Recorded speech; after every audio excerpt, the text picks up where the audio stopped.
Hi, this is Jeremy Best Photography, and in this mini-series, I'm going to be covering the birds people view as ugly due to their commonness or lifestyle, and showing you the beauty I personally see in every bird.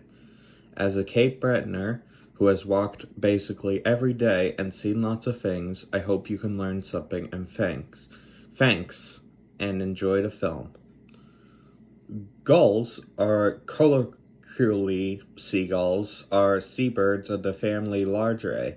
In my personal experience, seagulls are typically seen as nuisances, or annoying or disgusting, for their lifestyle. Typically, seagulls feast on anything they can find, and since they hang out on beaches, some beach guests lose food due to them. But in reality, I don't think they should be seen as disgusting.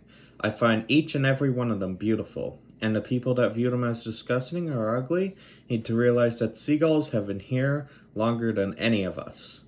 It's their place, not yours. So whenever you see a seagull, look for the beauty for their bright orange beaks, or how they travel in flocks, or their beautiful calls. They are relatively skittish towards humans, but out of all the birds I've ever met, these ones are the nicest ones and the most friendliest towards us. Here, I have some videos that I'd like to show to you. Thank you.